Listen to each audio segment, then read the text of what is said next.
Opa, podemos entrar? Bem-vindo ao De Casa, o podcast que fala das delícias e angústias de ser brasileiros vivendo fora do Brasil. E nessa temporada a varanda está aberta, trazendo conhecimento e boas histórias. São assuntos que informam, conectam e fortalecem a comunidade brasileira fora do Brasil. Então chega mais, puxa a cadeira, pega um pão de queijo, que o De Casa está começando.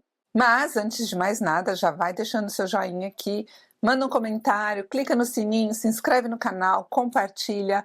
Isso ajuda demais o canal a crescer e, como vocês sabem, é uma iniciativa da comunidade brasileira para a própria comunidade. Isso mesmo, Fê. E hoje, novamente, contamos com o apoio da Mavieira Consultoria, que foi responsável pela produção de moda e estilo desse episódio. A Mavieira faz um trabalho incrível de análise de coloração pessoal.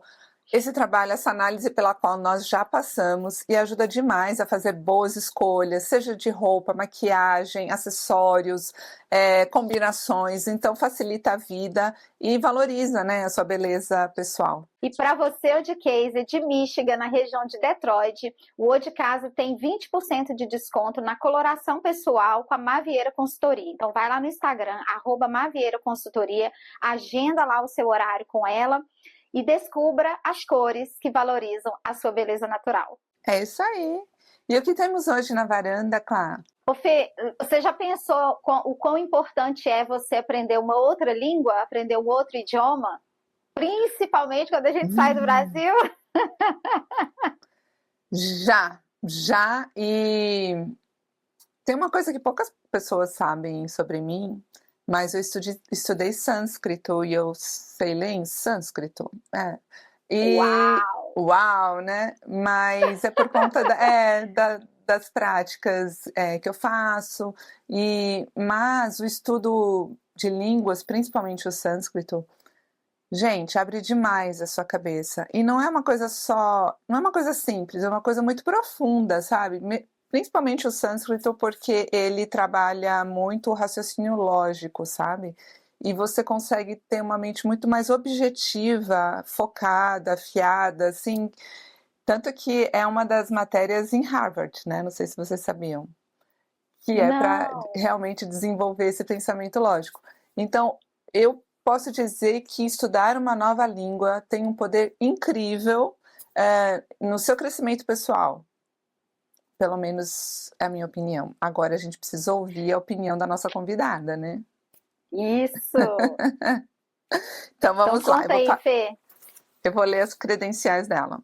Então hoje a gente vai conversar com a Ana Flávia. Ela é professora de português como língua estrangeira. Ela atua na Universidade de Chicago desde 2022 como pesquisadora, associada através do programa Leitorados Guimarães Rosa do Itamaraty.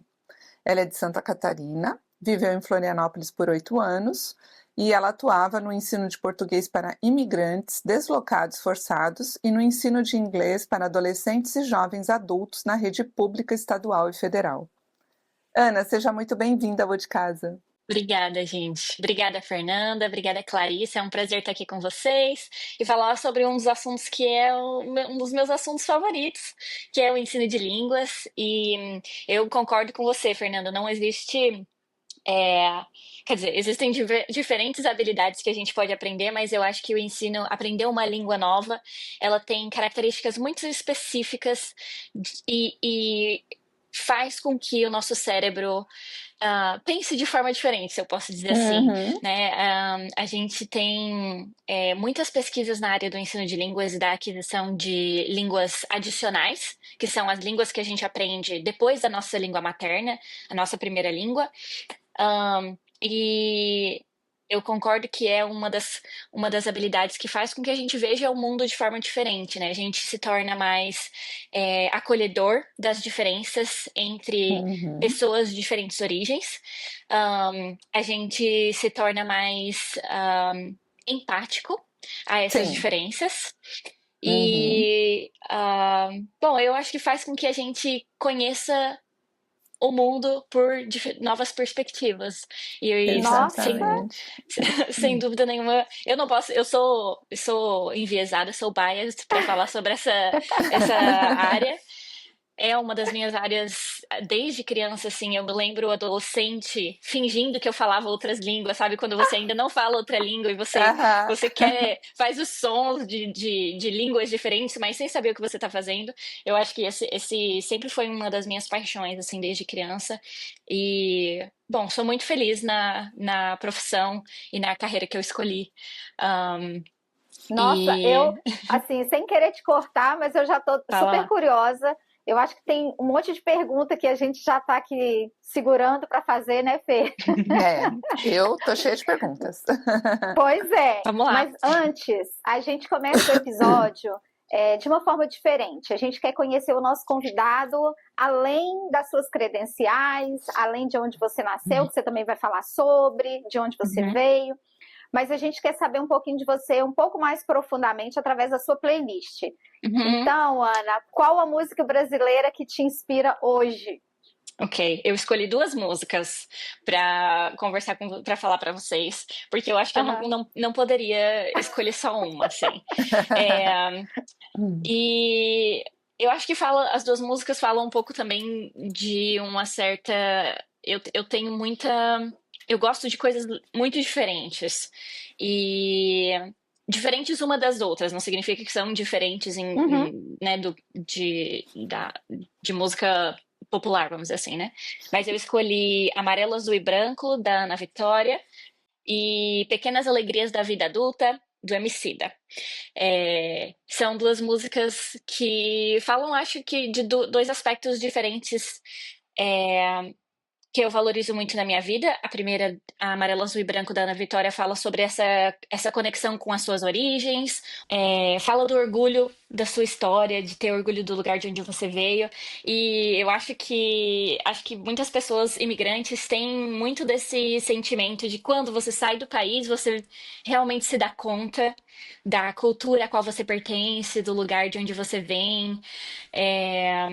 E eu acho que isso também aconteceu pra mim, assim, eu acho que eu já gostava muito da nossa relação uns com os outros, da comunidade brasileira, e a história de diferentes culturas, diferentes povos que construíram o Brasil.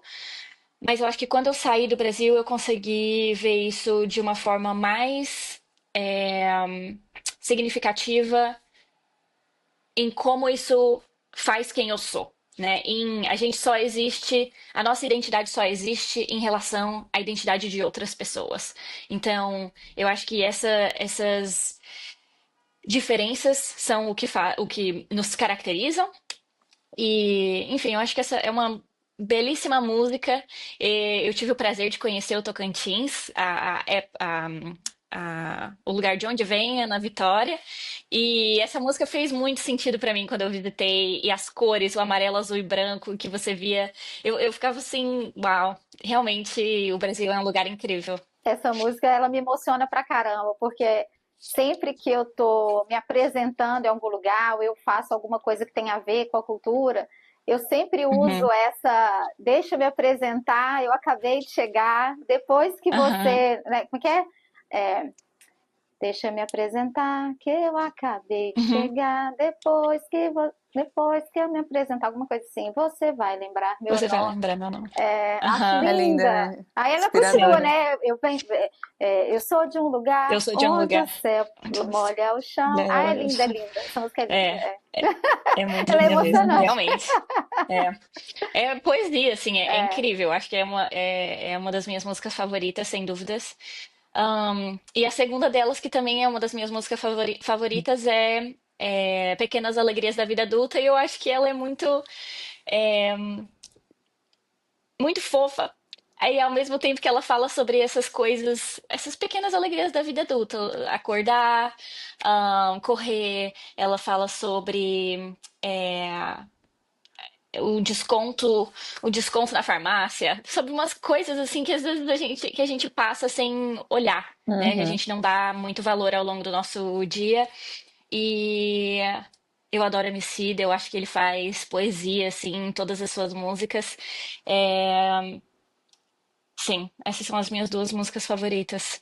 Delícia, delícia de inspirações. Elas estarão na nossa playlist lá no Spotify, que chama Inspirações. As pessoas vão Uhum, adorar. Quem não conhece vai amar conhecer. Sabe que outro dia eu uhum, estava pensando muito bom. sobre isso, que até agora não se repetiram as músicas? Você já Ah, reparou isso, Clá? Nossa, a gente está E no assim, muito episódio bom. 46 já, né? E ainda não se repetiram. se repetiram os cantores, os intérpretes, os É, compositores, mas mas não não as os músicas. convidados, né? Você vê o tanto que o Brasil é rico, né? Não é? É, É muito uhum, bacana. sim. Mas, Ana, conta pra gente como que você veio parar aqui, do outro Uhum, lado do oceano, onde você está morando em Minnesota, uhum, em Chicago, né? Em Chicago. sim. Tá. Uhum, sim, moro em Chicago. Então, eu vim para cá em 2022 através desse programa do Itamaraty, que se chama Leitoral dos Guimarães Rosa. É um programa já de grande tradição na política de difusão cultural e difusão da língua portuguesa do Brasil no exterior. Um, ele é um programa que nasceu com diplomatas e escritores e artistas, né? O primeiro leitor, ou o nome do programa se dá ao reconhecimento de Guimarães Rosa, né? Um dos grandes nomes da literatura brasileira, que foi diplomata, e eu acho que essa política ela tem muita relação com expandir a imagem do Brasil, expandir a imagem positiva do Brasil, e da grande contribuição cultural que o Brasil pode ter em diferentes lugares do mundo. Então, eu cheguei aqui em 2021. Eu fiz a aplicação para esse programa. É um processo como um processo seletivo para professores da rede pública federal no Brasil. Então, você escreve um projeto de o que você gostaria de fazer, que atividades, que projetos você gostaria de desenvolver nessa universidade no exterior. Você passa por um rigoroso processo de seleção, em que o seu projeto é avaliado, e depois você passa por uma fase de entrevistas com a universidade para a qual você aplicou.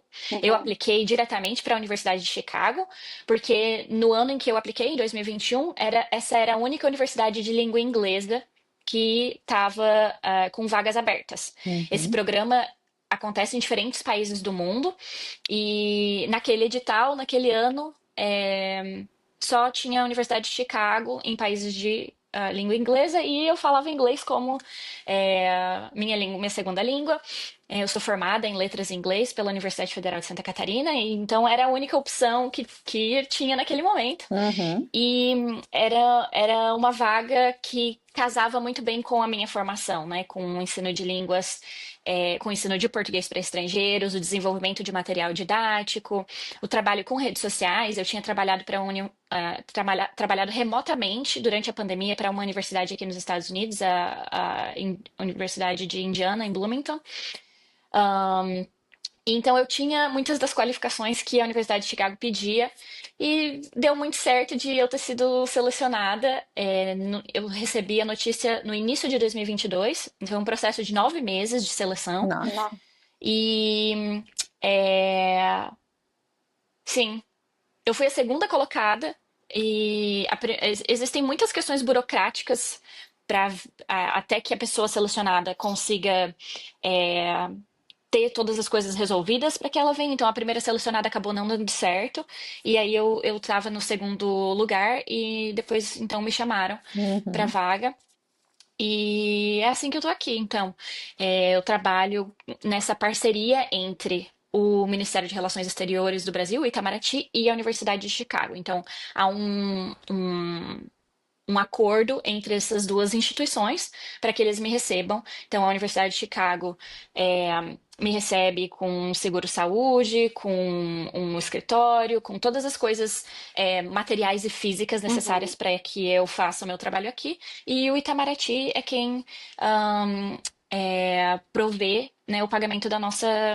Eu digo a nossa porque somos leitores. Eu me incluo no grupo de leitores ao redor do mundo, somos 41 hoje em dia. Que legal. É, e Então o Itamaraty é quem financia o projeto, né? Uhum. É, E você, então foi você assim que eu dá cheguei aqui. aulas na universidade? Como que funciona? Então, a minha posição na universidade é como pesquisadora associada, né, Uhum. visitante. Então, o meu trabalho está relacionado ao auxílio das aulas de português. Então, eu estou presente em todas as aulas de português que a gente tem aqui na universidade, a cada ano letivo. Então, eu atuo como uma espécie de assistente de aula para todas as disciplinas de português. Então, eu auxilio os alunos com as suas atividades extra-classe, com prática extra.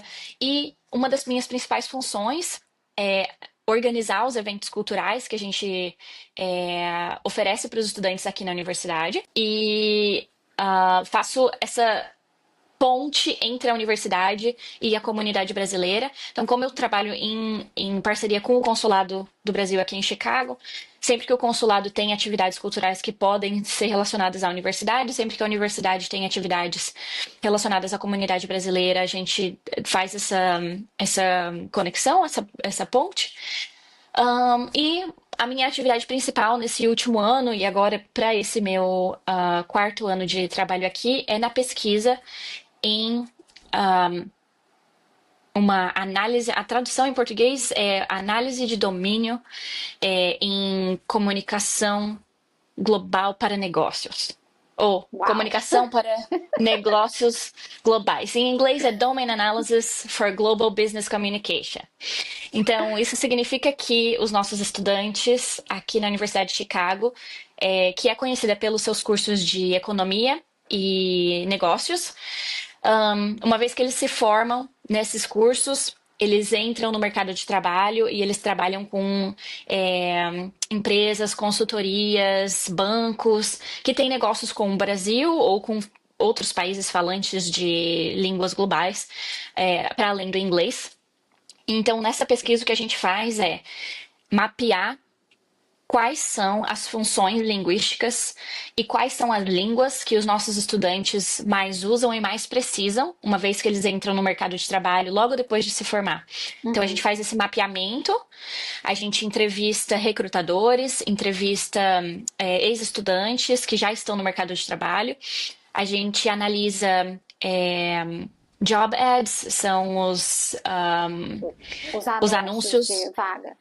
de vagas, livros didáticos e artigos científicos para ter um mapeamento mais completo possível de todas essas línguas e todas essas funções linguísticas, essas necessidades de uso da língua, para que a gente construa testes específicos para essa área e depois dos testes, cursos de língua que sejam voltados para esse domínio da área de comunicação e negócios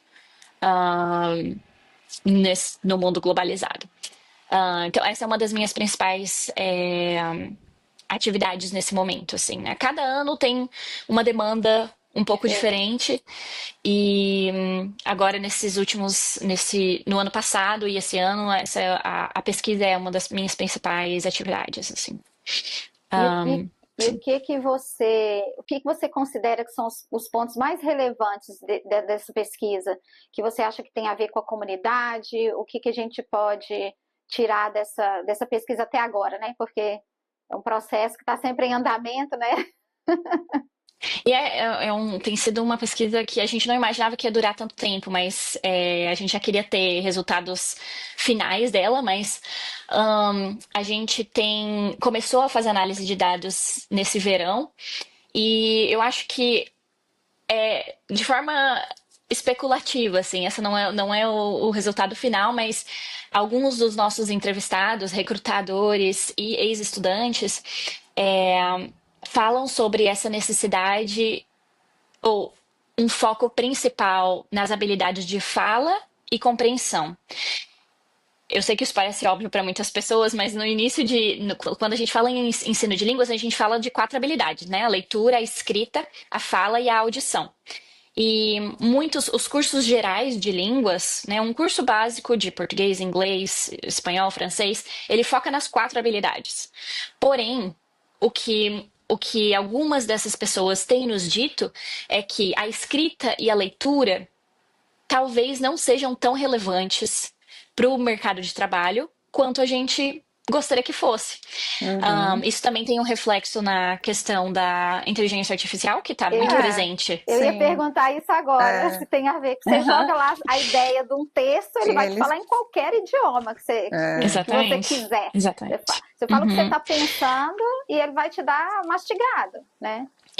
Exatamente. E isso tem destacado ou colocado mais atenção ou mais foco nas outras duas habilidades, que são a fala e a compreensão oral, né? Ou a audição.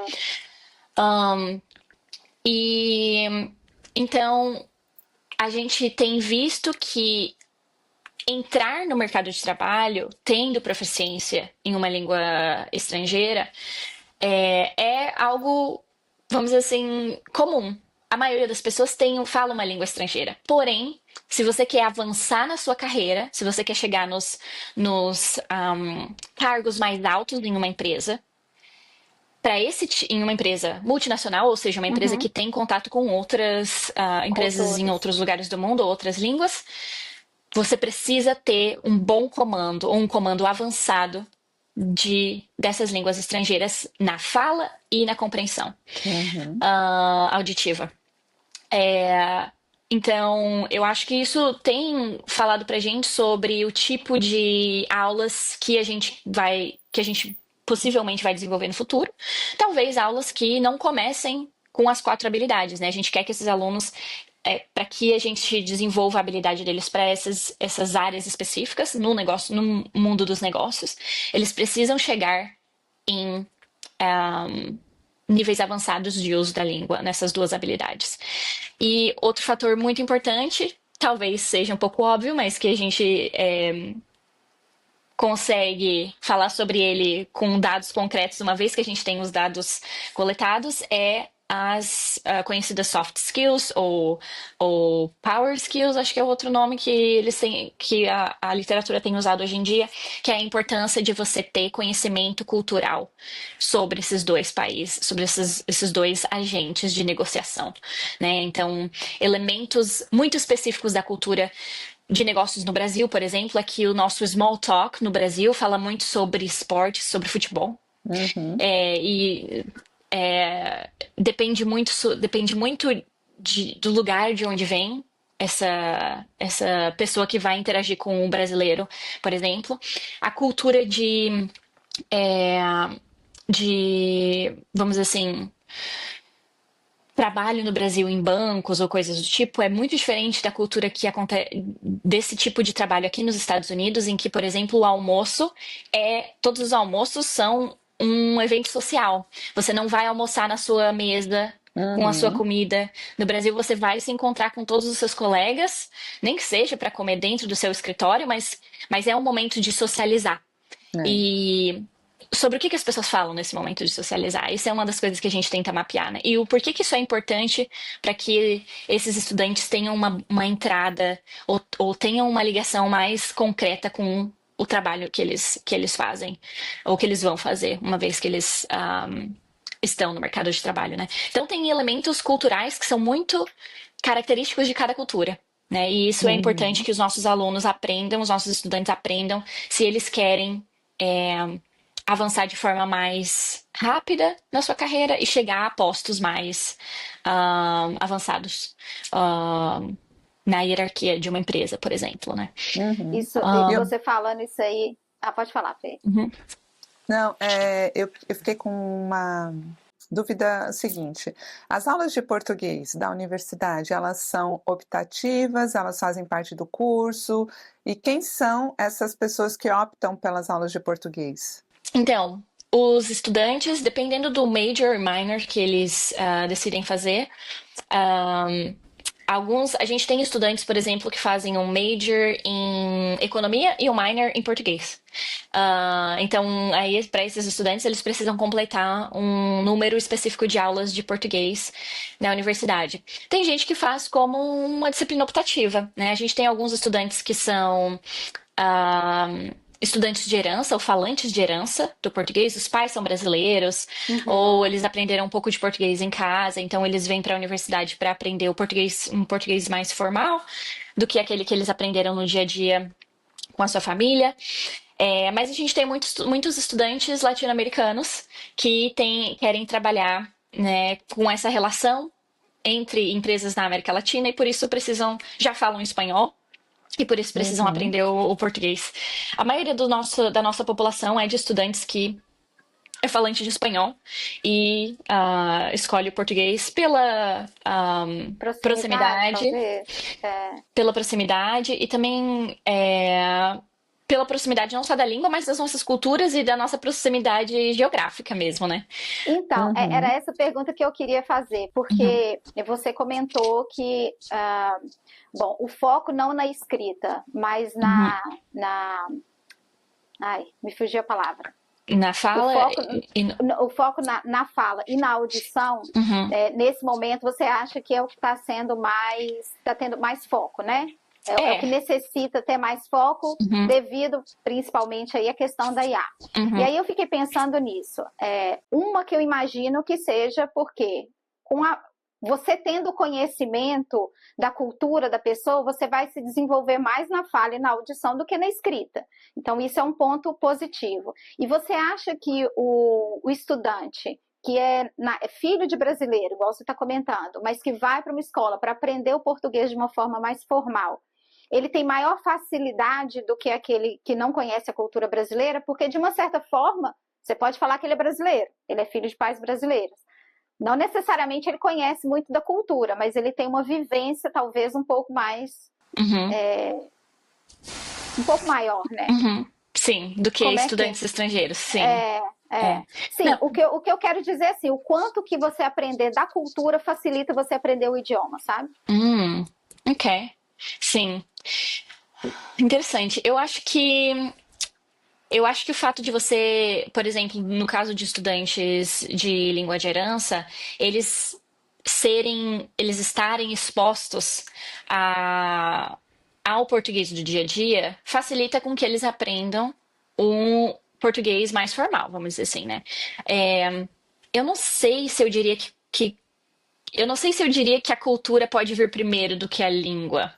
Ou o É, contrário, né? aham, eu acho que eu acredito que sim, tem a sua cultura familiar, né? O tipo de comida que essa família cozinha, né? A relação de afeto entre os familiares, isso é parte da cultura também, que vem como reflexo da cultura brasileira, eu acredito. Mas eu diria que esses estudantes, eles já falam português, né? Eles teriam talvez tem alguns erros gramaticais com relação à gramática normativa da língua portuguesa, mas não são erros que impedem esses estudantes de se fazerem compreender para outros falantes de português, mas a gente percebe, assim, às vezes uma dificuldade em colocar o gênero da palavra feminino masculino, Uhum. né, fazer a conjugação correta dos tempos verbais. Então, isso são. Mas a pessoa consegue se comunicar completamente. O sotaque é um sotaque que você identifica como um sotaque brasileiro, não é um sotaque de um falante que a gente diria que esse é um falante estrangeiro, um falante de outra língua falando português. Não, Uhum. você não identifica uma outra língua por trás desse sotaque. Mas tem alguns erros gramaticais. Os falantes de herança, são um caso muito específico. No ensino de línguas em geral, não só do ensino de língua portuguesa, né?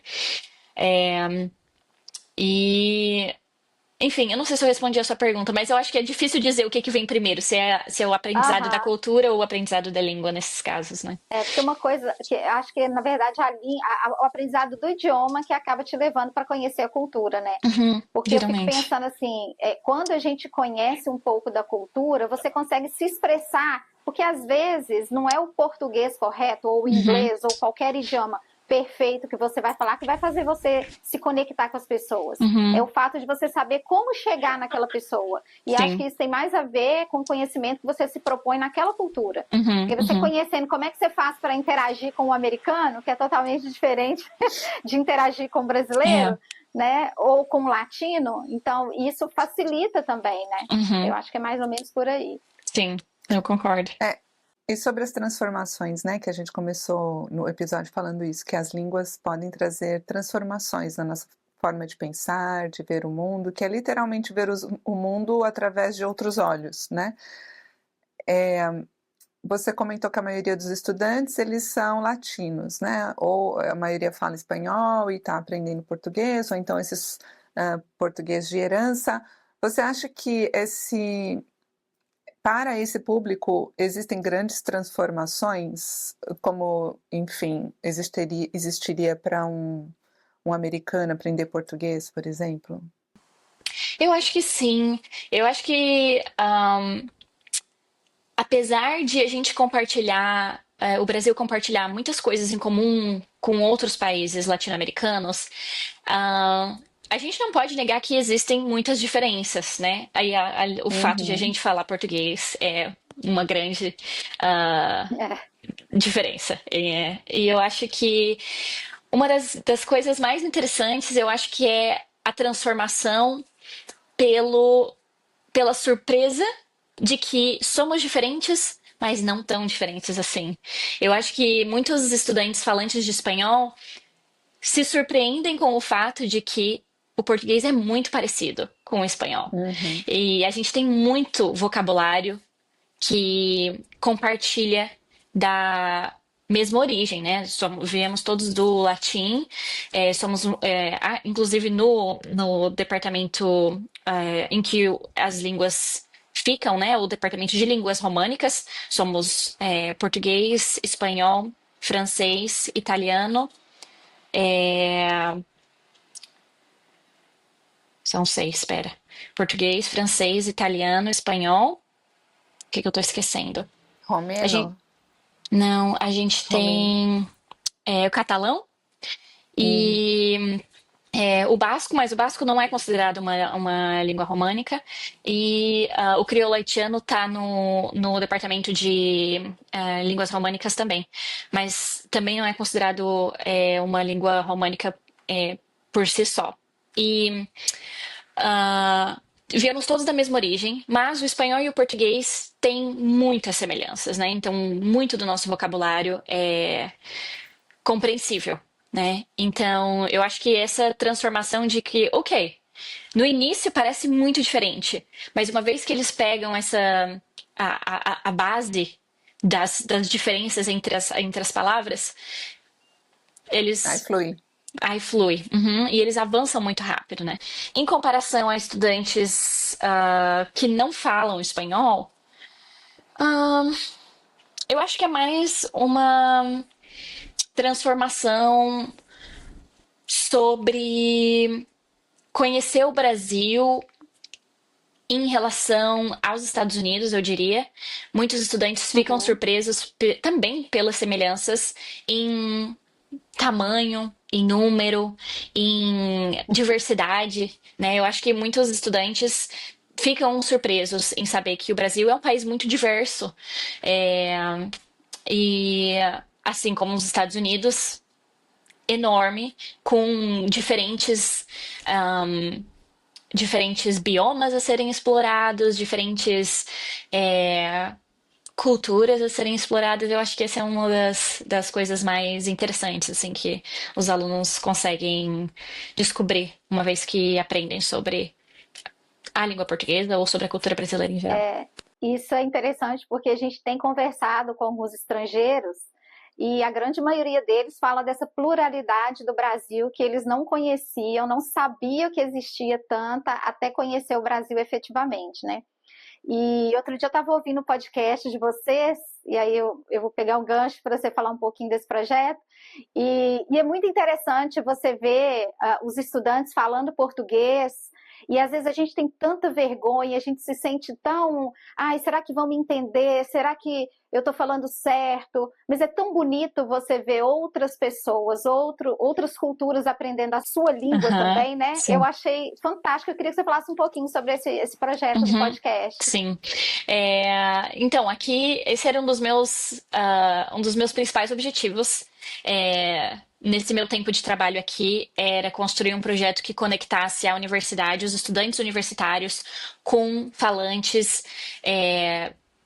lusófonos, falantes de língua portuguesa, que vivem na região de Chicago. Então, conectar a universidade à comunidade. E felizmente, depois de um ano preparando esse projeto, a gente fez 2 projetos piloto, e aí na primavera desse ano a gente conseguiu colocar tudo isso em prática. Eu organizei com 4 turmas diferentes. Foram, acho que 38 estudantes, se eu não me engano, nessas 4 turmas. Os números não são tão impressionantes, porque o português nos Estados Unidos é uma língua, a less commonly taught language, uma língua que não é muito popular ou muito buscada, então as nossas turmas são pequenas. Então a gente teve na primavera, geralmente é o nosso trimestre com maior número de estudantes. Então eu queria fazer na primavera para que mais estudantes pudessem estar envolvidos nesse projeto.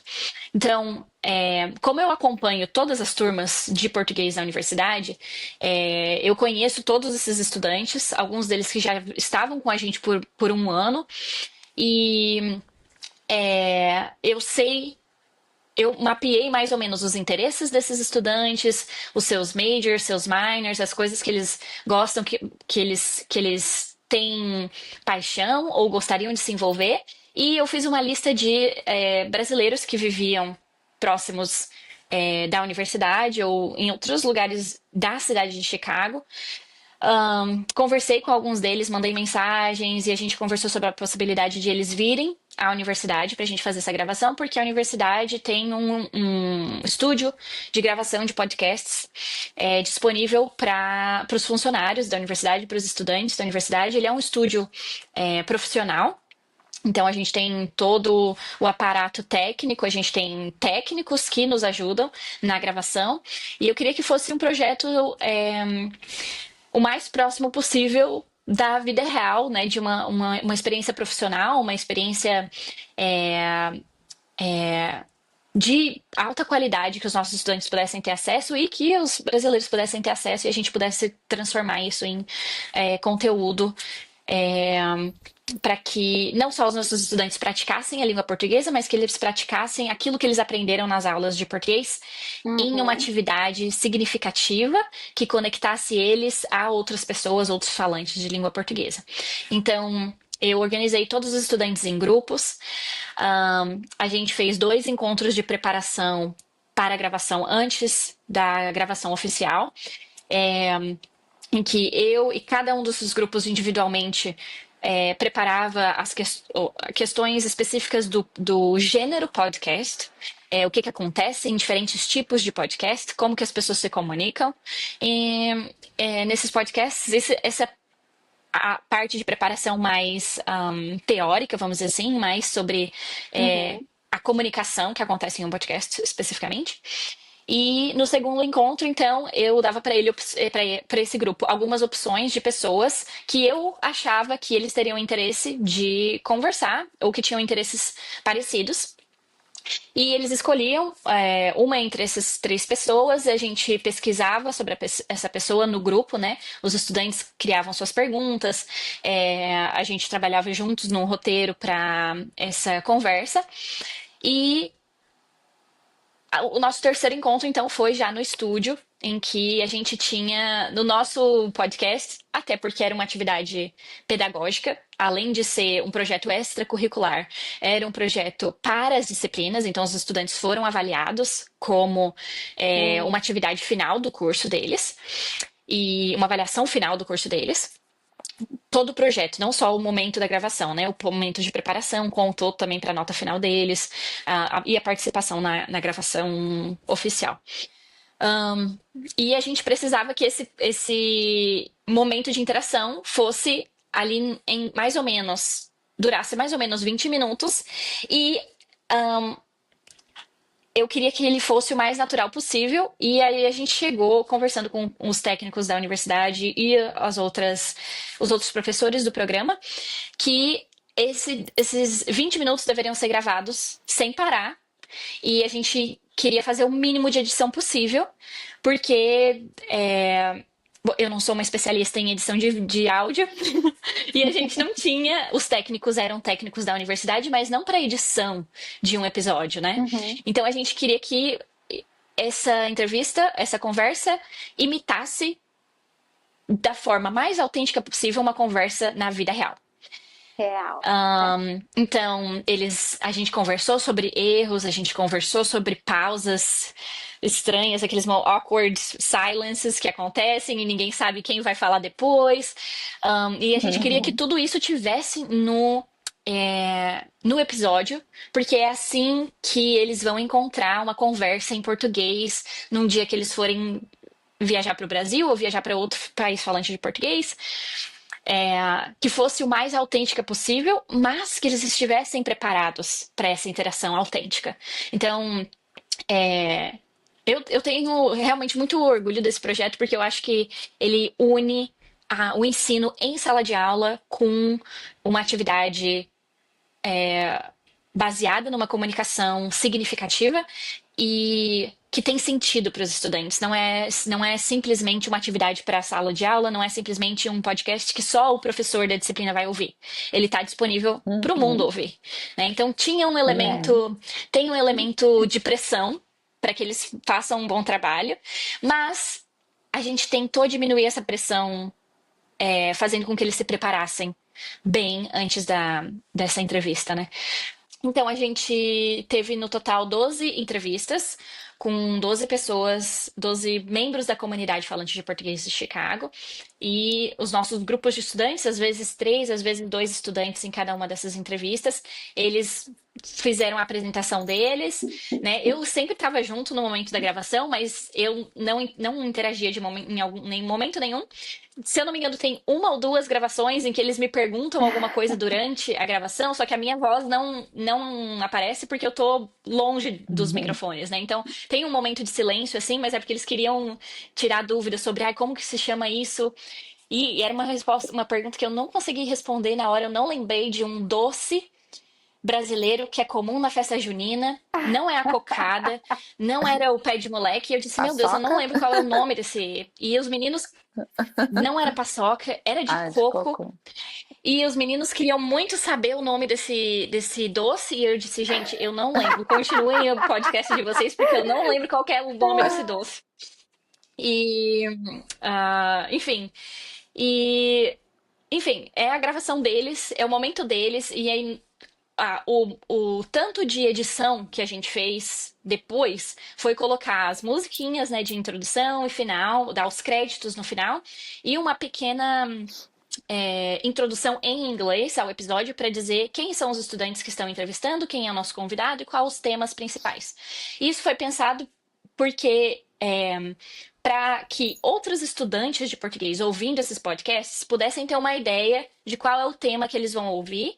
E isso é um dos aspectos no ensino de línguas, é que a gente quer, para iniciar um conteúdo novo, iniciar uma aula nova, por exemplo, a gente tenta ativar o conhecimento prévio dos estudantes sobre aquele conteúdo, para que eles consigam, ao longo da aula, identificar significados. Então, na minha cabeça, o podcast também é um reflexo disso. Se eu digo no início do podcast em inglês, nesse episódio você vai ouvir sobre identidade, sobre o clima no Brasil, sobre o clima em Chicago.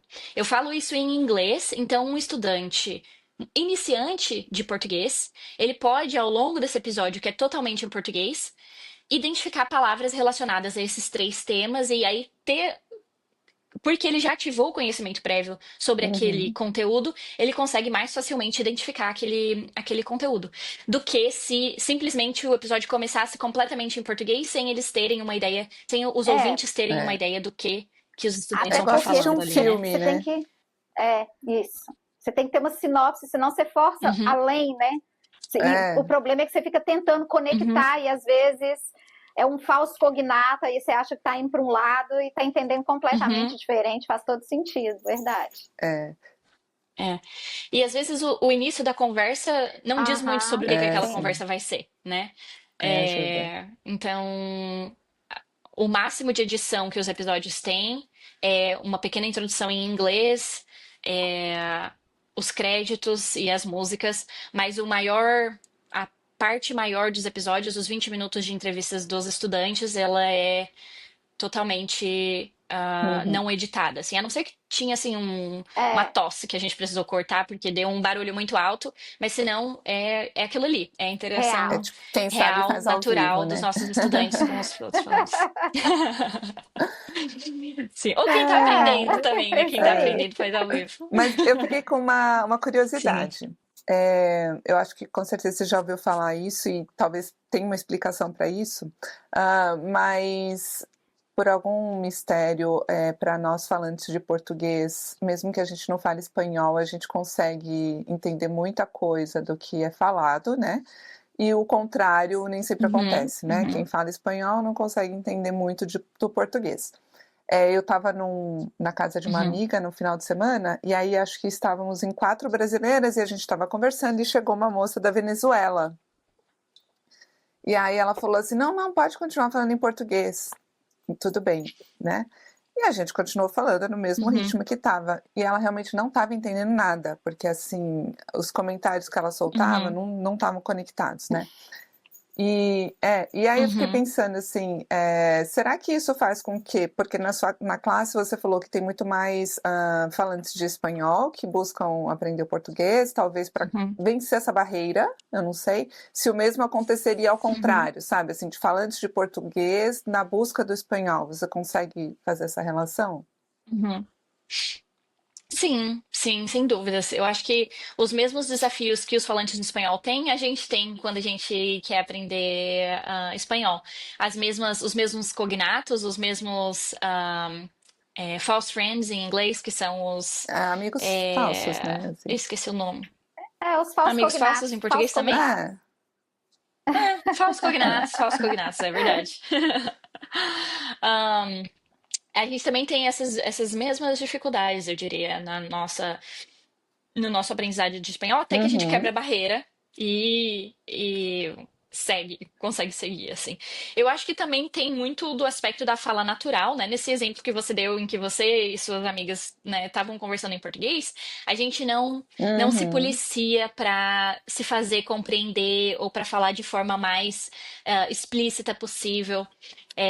Em um contexto de sala de aula, quando o professor está fazendo essa interação, a gente tenta pronunciar todos os sons e todas as palavras de forma mais clara possível. E quando a gente está conversando com os uhum, nossos amigos, essa não é uma sim, preocupação, Não, até né? porque Eu acho que tem Até essa porque a questão gente tem também. muitas metáforas, o brasileiro, né, o português do Brasil tem muitas metáforas e expressões, né?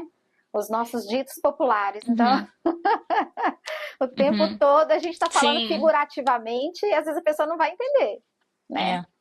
Porque Uhum, talvez, sim, eu não sim, sei, sem mas eu tenho a dúvida. impressão que outras línguas são mais literais do que a nossa. A nossa é um pouco, e acho que isso Uhum, torna um pouco mais difícil para quem está aprendendo, né? Não a língua em si, porque ela vai sim. aprender, mas a se comunicar. Aí entra nessa questão da cultura, né? Uhum, Porque aí quando você conhece um pouco da cultura, a tendência é você se comunicar melhor mesmo, né? uhum, sim, sim.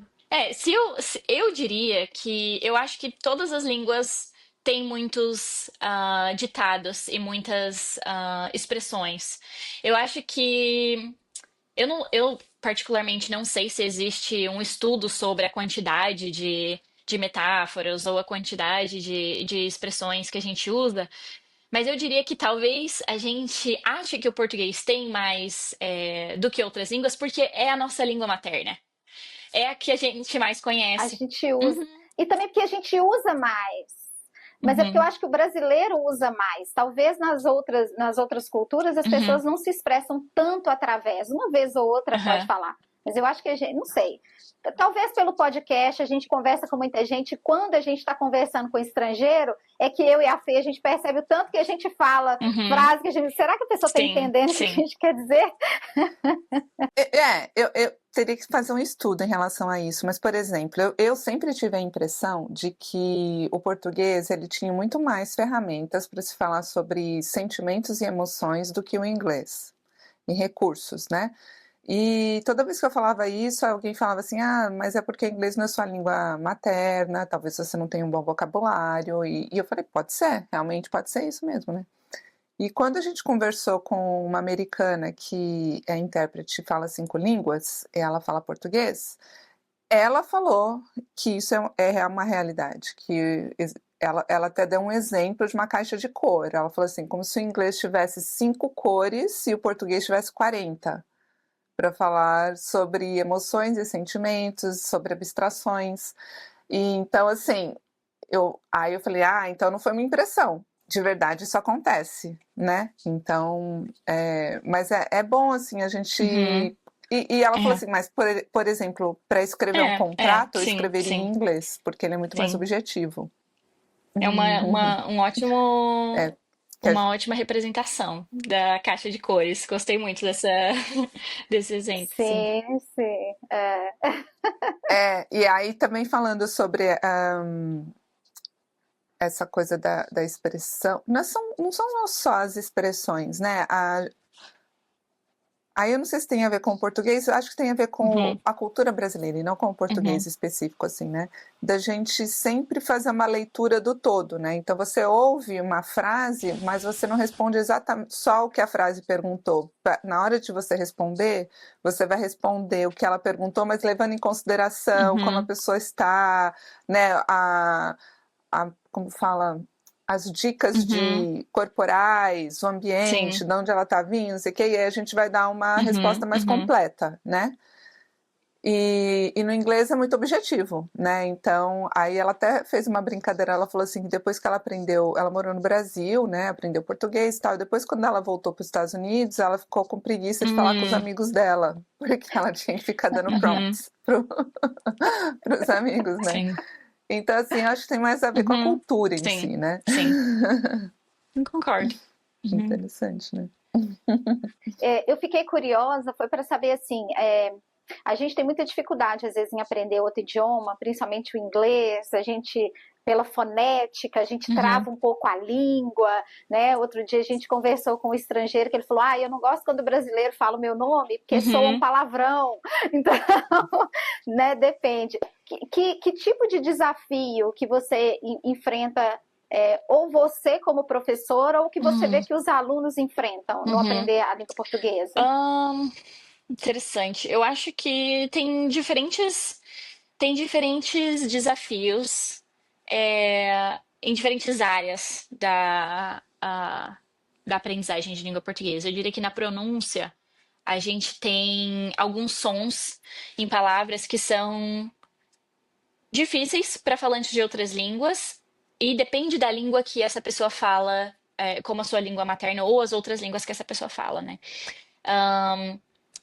Eu tenho alguns estudantes de português que falam espanhol que têm dificuldade ou tiveram dificuldade no início da sua aprendizagem de fazer o nosso R de rato, por exemplo, né? Que é esse som que a gente chama de gutural. Ele vem aqui dessa região da garganta, esse né? Que é um som que não é vozeado.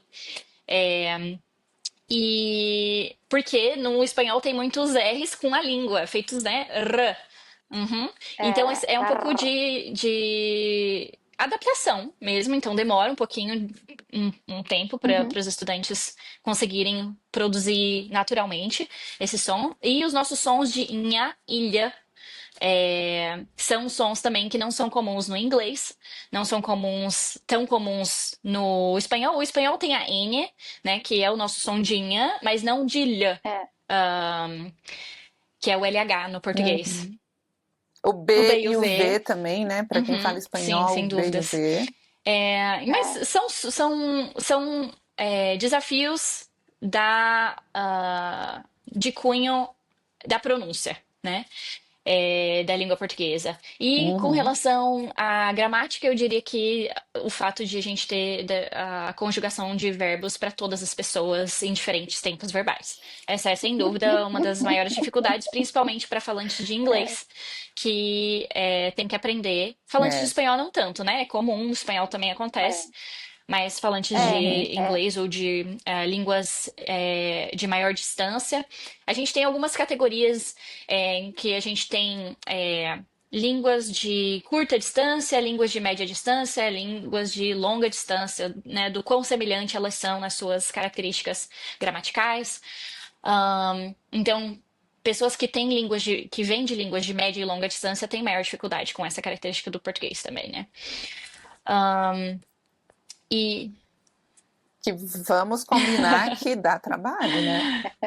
sim. É muito Uhum. tempo verbal, né? até a gente, né, Sim, se engancha tanto. sim. É. Né? É, mas eu acho que também é uma barreira que é possível de se passar, né? Uhum. Demora um pouquinho mais, Sim, sim. mas é atingível. Aham, sim, sim, Mas sem vai, dúvida. né? É. É isso aí. Nós conversamos com vários americanos que Uhum, falam português, né? E eles aprenderam e uhum. falam super bem, então É possível, né? Uhum, super dá, né? Pois é, a gente está se encaminhando assim já para uhum, o final e eu quero fazer uma pergunta para você, que é uma pergunta que a gente faz para todos os convidados que vêm uhum, aqui no De Casa, então você não poderia escapar da pergunta, uhum, que é a seguinte: morar fora do Brasil te tornou menos ou mais brasileira e por quê? uhum. Sem dúvida mais brasileira. Eu acho que até quando eu pensei nas músicas que eu queria escolher pra falar hoje, eu acho que o Amarelo, Azul e Branco da Ana Vitória, ela fala sobre isso também, né? Eu acho que quando a gente. Bom, aquele velho ditado, né? Que a gente só dá valor quando a gente perde. Ahn, E eu acho que o contraste com a cultura americana, ele enfim, eu não sei porque eu não morei em outros países diferentes dos Estados Unidos, né? Mas eu acho que o contraste com a cultura americana é um contraste profundo. É, É Então, interessante, né? e eu acho que essa coisa que a gente tem com a comida de verdade, né? Com o cozinhar a nossa É, comida. E é muito engraçado que mesmo eu tenho alguns amigos aqui que me perguntam, mas quantas vezes você vai a restaurantes e coisas assim? E eu acho que não é um parte da minha cultura, aquelas, não é parte da minha cultura ir a restaurantes com tanta frequência, né? Eu cozinho muito em casa, eu cozinho todas as semanas o meu arroz e o meu feijão, e eu acho que é uma das coisas que me mantém. Eu acho que eu nem gostava de arroz e feijão tanto assim quanto eu mudei pra cá. Não, mentira, eu gostava muito já de é. arroz e feijão, mas eu acho que a gente passa a perceber com mais nuances as coisas que nos diferenciam de outras culturas, não só da cultura americana, né? Eu acho que Uhum, essas diferenças ficam mais evidentes e uhum. ah, a gente E valorizar, né, a também, gente né? percebe o quanto aquilo é parte da gente, né? Não é simplesmente É, É, algo irrelevante, é parte da nossa identidade, né? É parte de quem a gente é. é. Ah, isso, eu acho que essa é das letras das. Não é estrofe, esqueci. Uma das linhas. Um dos versos na música da Ana Vitória é que eu não sei diferenciar você de mim. Eu não sei diferenciar, Uhum. eu não saberia me descrever sem descrever parte da cultura brasileira da qual eu faço parte, que tá né? Isso. junto. É. É. E Ai, que você tem a lindo. vantagem É, de estar num ambiente onde você pode ser essa cultura mais livremente, Uhum. né? Porque você está num Sim. ambiente onde as pessoas estão lá para aprender sobre o português e de quebra sobre a cultura brasileira, Uhum. né? Então, Sim. eu acho que isso ainda torna mais evidente viver isso, Intensamente. Uhum. né? Sim, Então, eu acho acredito que. que sim, eu acredito que sim. Tem muito do a gente ter que se manter conectado à cultura brasileira, né? Um dos meus Uhum, é parte da minha função, do meu trabalho aqui, estar em contato com a cultura brasileira, né? Saber que sim. existem obras de artistas brasileiros no Art Institute de Chicago é parte do meu trabalho e é parte de eu continuar me reconectando com a cultura brasileira e aprendendo ainda mais sobre a cultura brasileira, coisas até que eu não sabia. Uhum, Ah, uhum. sobre a cultura, sobre a história do Brasil. Então, eu acho que talvez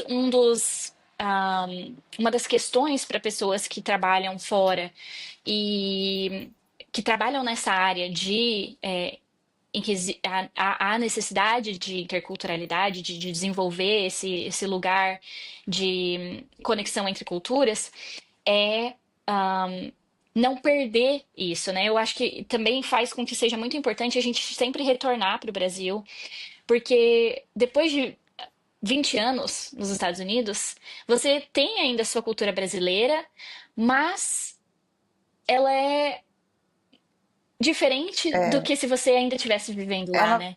Não é mais é, reflexo da cultura ela vai se brasileira lá. diluindo, Totalmente. né? Uhum. É, Exatamente, é. exatamente. É. É, enfim, mas eu acho que também é importante destacar que a gente não busca vender uma imagem do Brasil que é uma imagem utópica de que o Brasil é perfeito, de que só Uhum. existe que é o paraíso, de que só existe Coisas coisa boa, boas, é. né?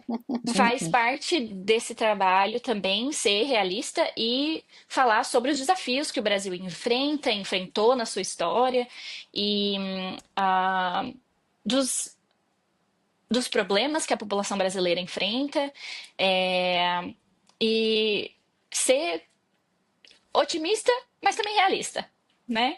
Uhum. É, Uhum.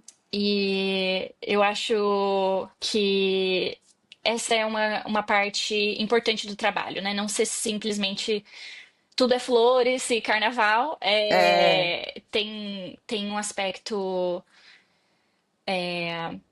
de compartilhar também que não é uma história, não é uma história romântica, uma história, né, bela de É uma felicidade. história completa, né? Uhum. Com bônus, Sim, ônus e prós e contras, uhum. como toda história cultural de qualquer país, né? Uhum. uhum. Exatamente. A área política, a área cultural, Uhum. todos É. nós temos, né? Então, E realmente quando você fica fora, eu vejo dois caminhos. Tem gente que vai pelo caminho da saudade, então esquece das coisas ruins, Uhum. só pensa nas coisas boas, né, Uhum. que o Brasil tem.